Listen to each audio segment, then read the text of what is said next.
Pipicturean ko po. Papakita ko sa amo ko. Nay, pasensya na. Gustuhin ko man po eh. Bago lang po kasi ako dito eh. Amo ko lang po makakapag-presyo niyan. Ang kilatis po ng singsing nyo, 24 carats po. Bumalik na lang po kayo maya-maya. Sige, ate. Salamat, ha. Salamat po. Hanap na lang tayo sa iba. Sige, sige. Excuse me ho. Excuse me. Gusto niyo ba ako na lang bumili ng alahas niyo? Mahilig kasi ako sa alahas. Tignan niyo naman.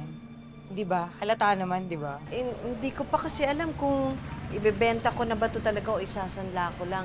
Kailangan ko lang kasi ng pera, bayarin sa eskwela ng mga anak-anakan ko. Naku, alam niyo, eto ha, opinyon ko lang naman, hindi ko talaga magandang isinasanla niyo yung mga ganyan eh. Kasi alam niyo, isasanla niyo yan, kasi hindi niyo mababayaran agad. Maririmata yun. Tapos ibebenta nila sa iba yun, mas mahal. Eh, mabuti pa ako na lang ang bumili. Di ba? Kunin ko na ng ano yan. Kukunin ko na ng... Magkano ba ang alok niyo? Ha? 5,000. 5,000. Pasok to sa 5,000. 5,000, hindi ba lugi ako doon? Nako, eh hindi ko naman kayo iisahan. Ganito itsura, mukha ba akong mangiisa? Marunong lang ho talaga akong tumingin ng alahas, no? Dami ko ang alahas eh. At sa... Pwede ko ma. Sige. Sa tingin ko ho dito sa alahas ninyo, eh... No offense. Pero parang nasa 3,000 lang to eh. Parang 3K lang. Magaan yun. So, pero kung ibebenta nyo sa akin ngayon, pwede kong kunin sa inyo to ng 5,500. 5,500. Tapos.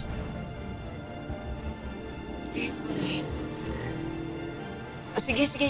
Okay Sige na. ho. 5,500. Ay, sige. Oh. Akin na yung box. Oh, sige. Akin na yung box. Okay, 5,500. Ito na tayo. Eto ho. Eto. O, ayan. 5,500. Bilangin nyo na lang ho. Uy. Salamat ulit, ha? Sige po. Bayad na Ingat tayo. kayo. Sige. Salamat po talaga.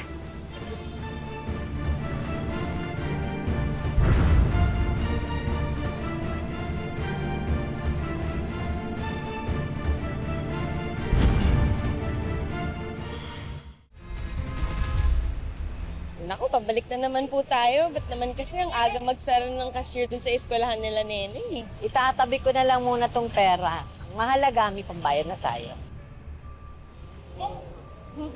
Salamat po talaga na Alma. Ilang araw na po ako namumblema kung saan ko po hagilapin yung pera. Wala yun. Di ba nangako ako kay Neneng B tsaka kay Benji noon na ako ang tatay ang magulang nila.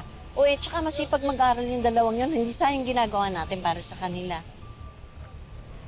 The best talaga kayo na Nay, di ba kayo pinagsasanla ng singsing kanina?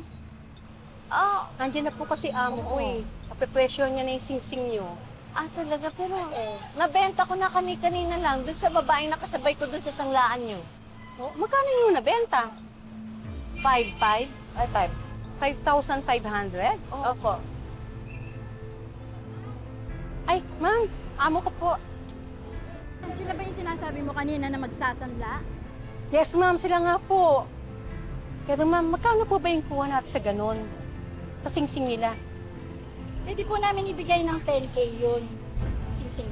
Eh kung magkano ho yung totoong presyo ng singseng pag binenta? Siguro po nasa 12 to 14,000 po. Ha? 12 to 14,000? Yung pala halaga, naloko tayo ng babae. Naku, saan natin hahanapin yun? Hindi pa naman natin kilala. Kilala ko po yun, yung babae niya, si Madam Belen po yun. Regular po customer namin dito sa pawn shop namin yun.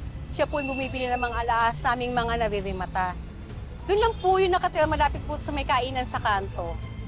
O tara, puntahan natin. Baka pwede ko pakiusapan. Halika na. Sige po, Salamat ma'am, po. mag-ingat po kayo.